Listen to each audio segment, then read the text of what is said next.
Hi, it's James from Momentous, and I've got another fantastic guest here as part of these videos that I'm recording for Men's Health Week. Now, how did I meet my next guest? Well, I have attended many of his networking events at one of Britain's best networking organisations. It's now worldwide, thanks to COVID, I guess.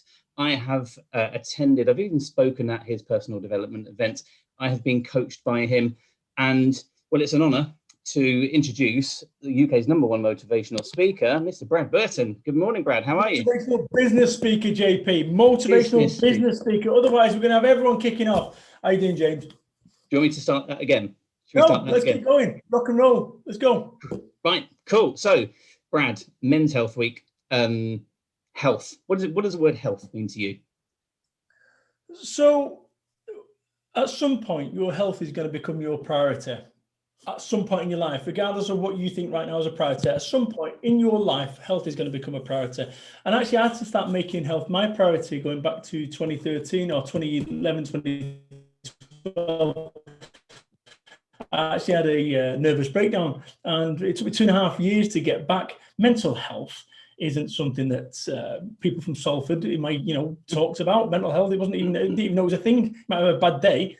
But yeah, so that for me, health is about feeling good about yourself, and it not only applies from a physical perspective, but also from a mental perspective. And it is something that I major on now. Like, it never used to. My priorities used to be, if I'm honest, business, family, and health. And now my priorities are health, family, and business.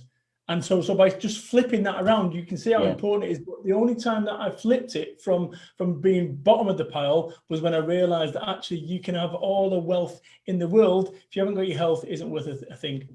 Yeah, absolutely. And you've kind of said it there. There's physical health and mental health. And knowing you, having heard your story a number of times, and and just following you on kind of social media, I know, from a physical health perspective, you were physically twice the man you are now. That was something as well, James. I think it's all connected. So when you're in a bad place, or you're focused on business, you're not thinking about the other thing. I was just like a vehicle that was taking me from one business thing to an next business thing, or to one experience to the next experience. And it wasn't until I realized that it is genuinely all connected. Like, when you're in a bad place, or you're burnt out here, you're eating bad, and then your weight starts going up, and then your blood pressure starts going up. It's all connected. And I recognized something that actually, I wouldn't be much of a motivational speaker if I couldn't motivate myself to lose weight, right? Yep. And I say this, never trust a fat motivational speaker, and it creates uproar. But I was a fat motivational speaker, and I genuinely woke up one day and I thought, this isn't right. This doesn't make any sense. Oh, don't get me wrong, I'm never going to be Mr. Abs, but I'm better than I was, and that's all any of us can ever be. And do you think, and was there like a point that your eyes were opened, and was it that point where you just thought, this can't be me? I can't be as successful as I want to be, as happy as I want to be, unless I change something? Well, this is the irony to this, is that my doctor said to me, hey, you're borderline type 2 diabetic. And and it happens to fat people. You are fat, Mr. Burton. And actually, I ignored him. I ignored his advice. I didn't want to change. And then 6 months later, I got type 2 diabetes. And at which point, can you come and see the diabetic nurse? And they come and check your feet, check your feet and your eyes and everything every 6 months. All because I like Jaffa cakes. Everyone loves cake. Everyone loves cake. Nobody likes being fat. I don't care what anyone says, right? They don't. Because actually, the great thing about being thinner, you can eat more cakes. There's a wonderful irony to that. However, from my perspective, I ended up losing control, not only from a mental perspective, but also from a physical one. And it all is all connected. I'm much better now, much stronger, mentally, emotionally, physically. And as a result, it allowed me to deal with the last 12 months or 14 months. So if I go back to the old Brad, you'd have hit me with this last 14 months, I'd have been in trouble. No two ways about it. Yeah.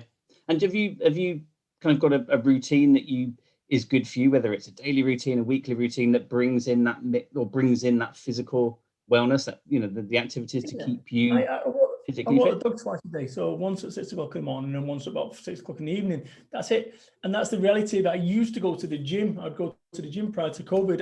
I've trained, I think, for around 20 minutes in the last 12 months, like genuinely, and I've got weights in everything. 12 months, and actually there's been no change physically, which is bizarre.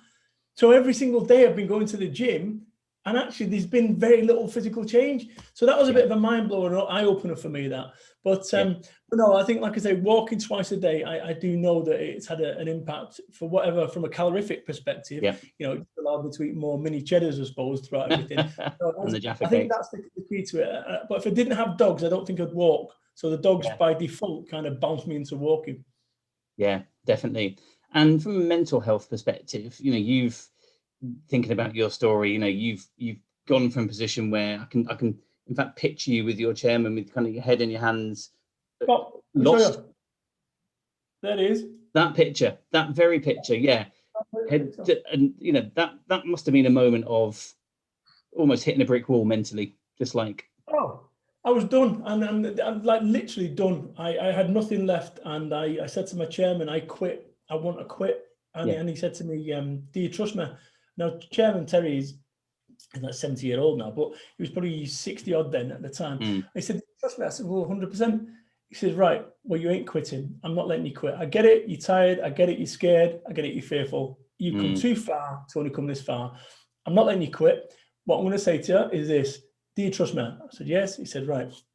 He said, on that basis, he said, in 6 months' time, we're going to put a date down now, 6 months on Outlook today, 6 months today. And if you still feel the same in 6 months, having give it the best the next 6 months, I'll let you quit. And that was a conversation that happened, I think, in 2012, November 14th, 2012. Now, if that conversation, he hadn't had that conversation, I said, well, fair enough. The Brad Burton that stands or sits before you right now wouldn't have still been around. And it just shows you that sometimes when you've got when you've got nowhere to go, you've got people around you, a support team, almost like a corner team that can bounce you through it. And that's, from a mentoring perspective, that's what I do. This is not about, taking massive action. I'm more course corrections, just little tweaks. And that's what I do in my life and my business. And that's what I was going to say. You had that 6 month timeline, which is great. And people might say, fine, do you know what? I'm going to give it 6 months. I'm going to give it a year. But then where do you go from that point in time to the 6 months? And it's the small steps, isn't it? You can't take giant leaps because you're probably going to fall at the first one. You've got to break it. As I say, this is so many people are concentrating on the big picture, and what I say to people is concentrate on the small picture, and the big picture will paint itself. And that's what I've always done. I any big problem that you've got, anyone who's watching this right now, whatever big problem you've got in your life, all it is, if you break it down into 100 pieces or 10 pieces, that's what I do with any big problem. Just break it down to bite-sized pieces and say, okay, what are the elements to this problem that if we fix these small things, we'll fix the big thing? And that in that situation, I needed to get myself away from the stress, needed to make changes, started losing weight and so forth. And like I say, I'd lost control. I'd lost control because I was so focused on business success. I ended up with it. Success, I was ill.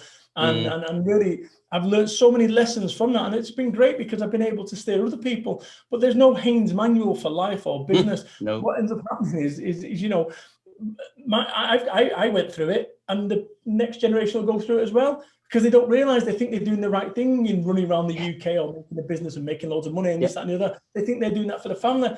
And then one day wakes up and your blood pressure's racing, and actually your family are no longer nowhere to be seen. And wrong. Success, avoid it. Yeah, and someone else I interviewed earlier this week for one of the other recordings that will go out, he said, a saying for him that resonated was, wise man kind of learns from his mistakes. A wiser man learns from other people and their mistakes. Just, it's like, there is no manual, but just look around and look at what happened to them. What did they do? Is that a mistake is only a mistake after the event. Up until that point is the correct decision. So nobody wakes up and says, you know what, I'm going to go mess up. So any decision that anyone ever makes, they believe to be the correct one at the time. Totally. So moving on to mental health, and I think something that's really topical, and you're kind of all over this right now, and it's a big issue, and I'm following it, and because I think it's just great. Is, we're in this digital world, and we've been in it for a long time. It's obviously been even more so over the last 12, 14 months, and there's a lot. We see it with everything from sports and famous personalities and so on who are getting abused online. And you're calling it out, be kind or don't. You're making it happen, because, I can imagine just how difficult it must feel mentally if you are on the receiving end of it, whether it's abuse, whether it's someone copying your profile, taking your stuff and making it look like their own, whatever it might be, that's got to be hard work mentally. And what do you think for you has made you get to that point going, do you know what, I've had enough of this? So the be kind or don't. Let's go back two years ago. Caroline Flack killed herself. Trigger warning. You can't say she killed herself. That's the reality of it. She killed herself. We don't know why, right? But a contributing factor would have been the abuse you'd have got for her online. Okay. And, after that, after she died and in the press, be kind, hashtag be kind, we need to all the life of abundance, be kind. And then, of course, that principle doesn't apply if you don't like someone. And that's where the be kind or don't campaign came in, because I've been having this abuse for 18 months. And I thought to myself, this wasn't going away. People, rise above it. You need to rise above it. You need to ignore it. And actually, I was ignoring it. But then when they start, then they try to get to me and they can't get to me. So then they start working on people that I know, or people and it's just disgusting, like genuinely disgusting. Yeah. And there comes a point where I would have been failing my team if I didn't act. So I'm thinking to myself, this could have manifested itself in various ways. Let's be quite clear. I had a nervous breakdown back in 2013. So it's not like I'm adverse to that kind of mental health. Yeah. Last year, I had a burnout for 2 weeks. Once again, documented it. Pressure got to me. So I don't know where the tipping point is for somebody like me to commit suicide. I've got no idea, right? Yeah. It's never been on my radar, but nonetheless, everyone has a finite break point. When you go to a gym, lift up a weight, there'll be a point where you can't lift up any more weight. It's too heavy for you. So let's be clear. Last 12 months, we've come off this whole COVID thing, lockdown. My business, £100,000 a month plus, went to nothing overnight. So, the impact that's had not only on me, but my staff and everything is massive. And yet people believe that they can go around causing all sorts of mayhem. Now, I don't know what the break point is, but let's say, because some people said, I don't agree with what you've done, right? Which is what I'm going to get to in a second. Would they have agreed with me killing myself? Because, if I would have done that, and I'm being dramatic on purpose here, but if I would have off myself because of the pressure, not only of business, but also the abuse I got for, then what would happen the next day? People would have been deleting the threads that they said about me. And let's be quite clear, it is like all just fantasy made up, and it is just lies. It's disgusting. And actually, but like for instance, let's say, and I'll give you an example of it. Let's say I went on Facebook and said, James Perryman, I'm not going to say too much, but you wouldn't want him babysitting your children, right? Now I go and put that on your timeline. Now, what's your reaction? Do you go delete it? But you can't delete it because it's on my timeline. Do you send me a message? Do you what if I did that about you? What would you do? What would your reaction be? Probably the first thing would be to message you, and then probably to put a comment to say, I've messaged you.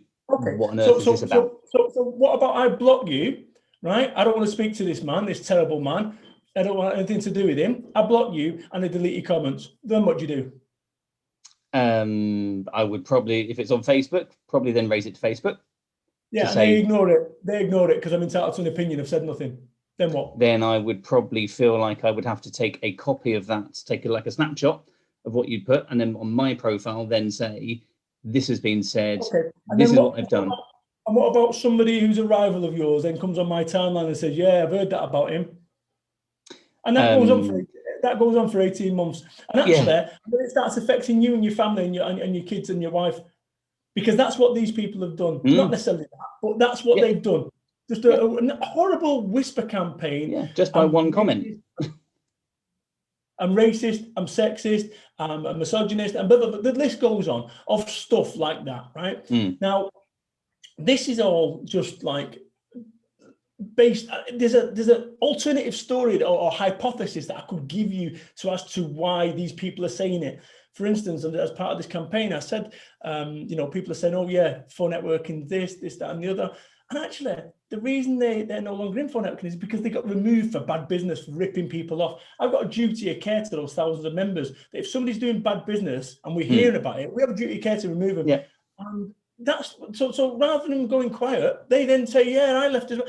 And it was just all this kind of stuff. It's horrible.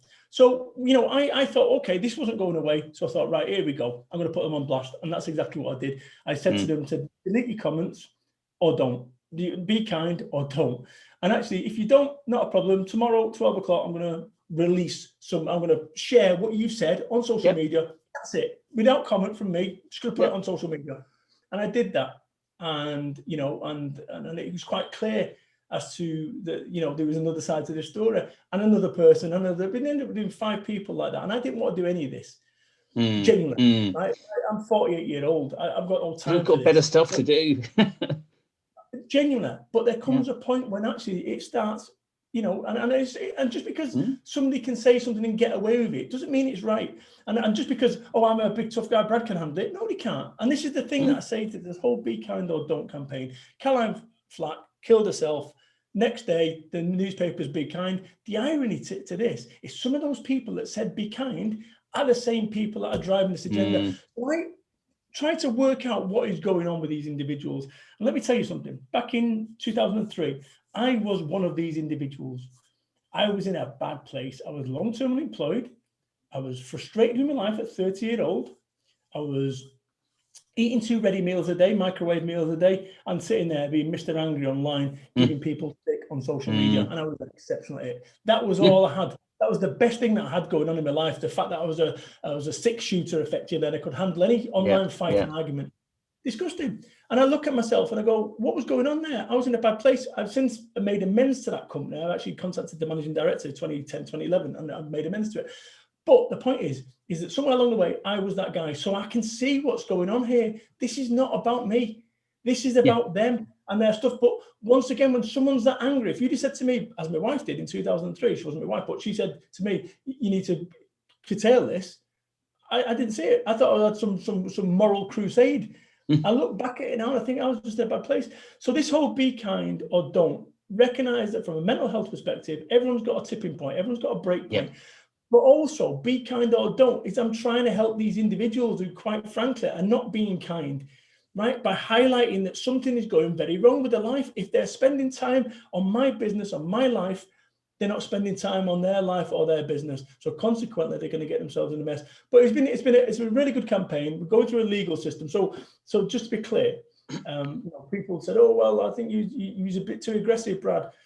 Let me tell you what you saw. You saw 7 days of what I've been copying for 18 months. And if you look to when I mentioned this example a second ago, James, and you see how it just escalates and escalates and escalates, and you feel like, this is unfair. This is so unfair. And like I say, and then it starts affecting your wife because she's hearing about it. Her wife's friend at school seeing it. It's like, whoa. So at some point, you've got no room to fire back, and this is where we are with the campaign. And actually, we've moved it into a different. I had to do 7 days of hardcoreness. That was always the game. But interestingly about mental health, on the Saturday, when I started this campaign on the whatever day it was, Pippa, who is my right-hand lady in terms of from a business perspective, she contacted me on Saturday and said, effectively, do you trust me conversation again? I said, yes. She says, delete your Facebook app. I want you to delete it for the next 36 hours, please. Because right now you're in a bit of a tornado here. And she was right. And I did just that. And this was 2 weeks ago, or 3 weeks ago. This isn't like, years ago. But equally, there comes that break point for an individual that if it didn't manifest itself in this way, it may well have manifested itself in a different way on a motorway bridge. I don't know. Yeah. And I think it's sad, James, because behind every single Instagram account or Facebook account is an individual, a real individual with real family, real bills to pay, and so forth. And I don't know what, and this is the point that I make, I don't know what outcome they want. Do they want me to lose my business, to lose my marriage, to lose my friends, to lose my mental health, to have a stroke, to die? What outcome do they want? Because, I don't even think they know. I just think that people, I've just been writing my 5th book at the moment, Be Kind or Don't, the book. And I just wrote something, which is, you remember when you was a kid and it was, you're hearing the whispers in school, there's going to be a fight after school, and you're all getting excited. You don't know why, who's fighting. You've got no idea. You don't care. All you want is like, the fight. And then school comes, the bell goes, fight, and you're all running. And there might be one person that doesn't want to fight, but there's got a load of people around them shouting, fight, and they're pushing them into it and they end up fighting. The difference is these individuals are not 7-year-old anymore. No. It's embarrassing. As grown people, you're spending your evenings typing furiously against me, about bullshit, quite frankly. Odd. Yeah. And you know what I think it's shown what goes on in the online world, but so much of it goes in the offline world, within a corporate environment. And I stepped back into that at the end of last year for a kind of a small contract with quite a big organization, and the culture in there was horrible. And I call it offline, the bullying that, we're talking senior people. And I kind of wrapped up my contract early because I just said, I can't do this anymore. It was affecting me. I was waking up in the morning, anxious, not sleeping. It was a bad version of me. It's like, I know what it's from, so I've just got to step away. Since then, I think about 5 or 6 other people have left. They've just seen the light, and you think, this goes on underneath the surface. But it's their 9 to 5. I think the thing is with this bullying, right? Like I say, I think there's a lot of this stuff. Like, somebody's entitled to have an opinion on me. I don't like Brad Burton. He's got a face like a potato. Fine. Like, genuinely, not a problem. You're absolutely entitled not to like me, not to like my business, whatever. What you're not entitled to do is day in, day out, chase that becomes stalkerish. That becomes someone who's bullying. See, it's just an opinion. It's not really. If all day in, listen, literally 18 months of this, 18 months. And the reason that I believe it grows is because I didn't stamp on it at first. And actually, people rising above, don't rock the boat and all that. And there comes a point, and let's be clear, not everyone's as robust as me, right? Not everyone's got resources that can afford to spend daft money on legal bills. It's just ridiculous. Yeah. On a fight I don't even want. That's like, what's that about? But what this is about proving the point that actually that you cannot just keep going around. Think about it from a real world perspective. Somebody comes up to you and just punches you. You don't know who's going to punch you, they're going to spit on you, or they're going to give you abuse. They wouldn't do it in real life. And yet somewhere along the way, the impunity, and I think, let's be clear, the last 12 months as I think allowed a lot of undiagnosed mental illness, right? Because it's been stressful. And here's the thing, people under stress don't make great decisions. Now, my network, for networking, thousands of members, let's be clear, they will have had support from other members. They would have belonged. If you're not in the network, you're going to be more stressed and you're more angry and so forth. Now, I spoke yesterday to Steph Thomas, former director of For Networking. And I said to him, Steph, you worked with me for the last 12 years on For Networking. How many members have we banned? And I didn't prompt him, from memory, how many members have we banned? And he went, 10, maybe. So anyone that's been removed from my network has done something pretty terrible.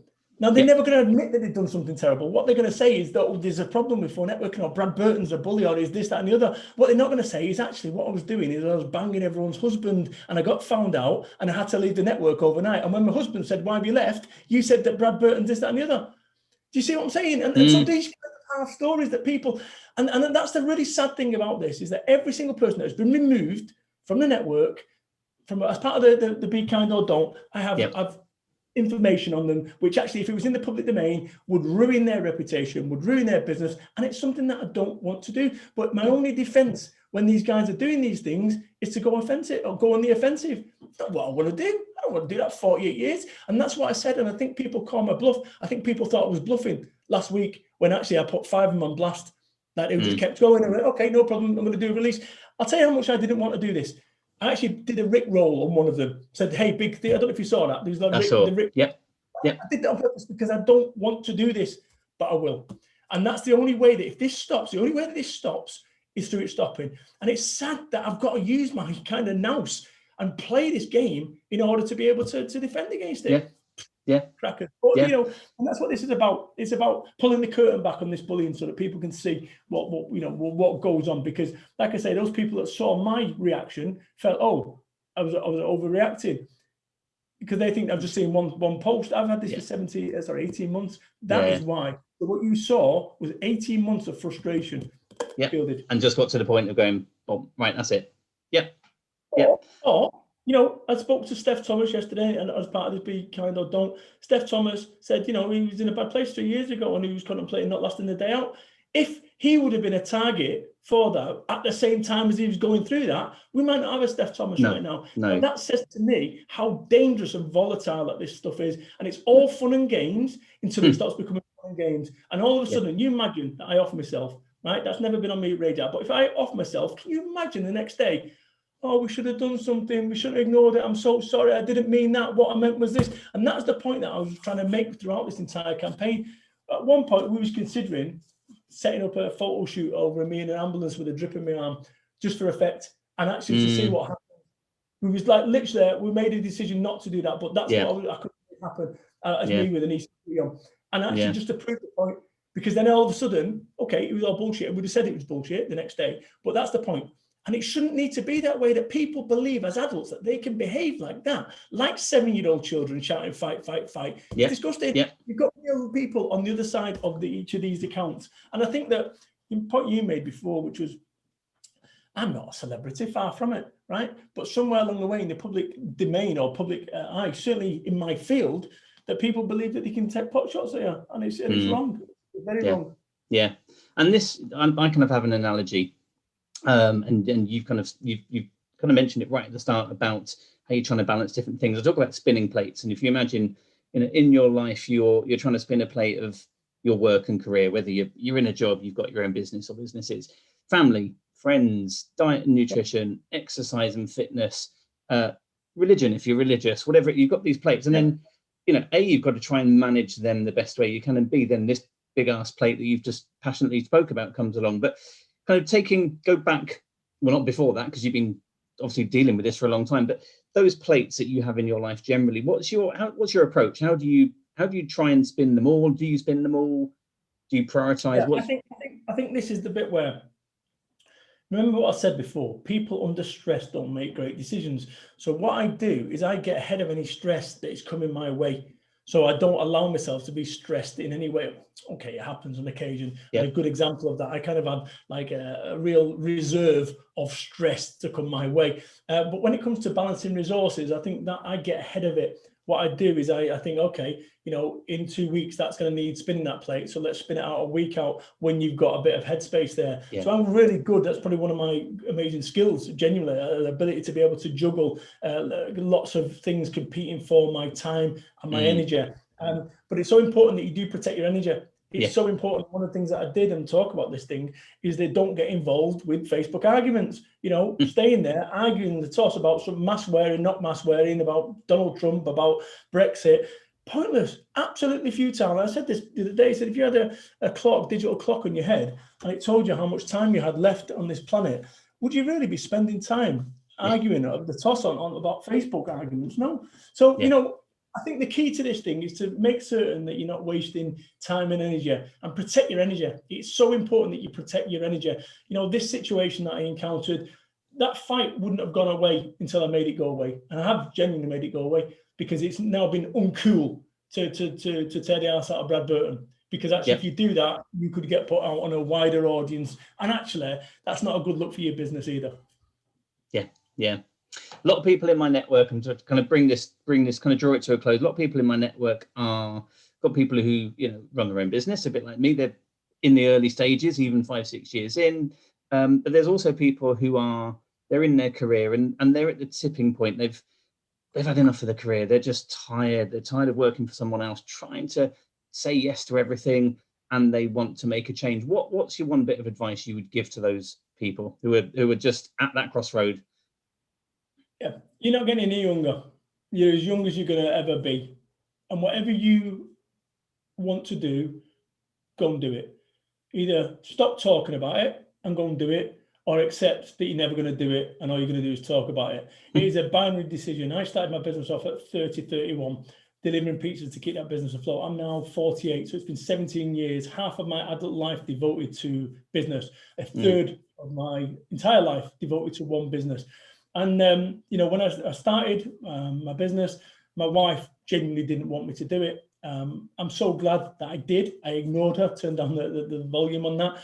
But I recognize that where you end up in your life is a direct result of your decisions, good ones or bad ones. And I ask you this, to think about, if you wanted to start a business or change direction, what's the best case scenario? What's the worst case scenario? What's the most likely scenario? If you can live with the downside of any decision, you should go for it. Perfect. Brilliant. Brad, thank you. You speak passionately. You speak about things that are very real to people. And I think, the fact that you mentor people, you help people, you're showcasing what's going on is is fantastic. Keep being you. That's all I'm going to say. Thank you so much, James. Thank you for your time, and have a great rest of the day.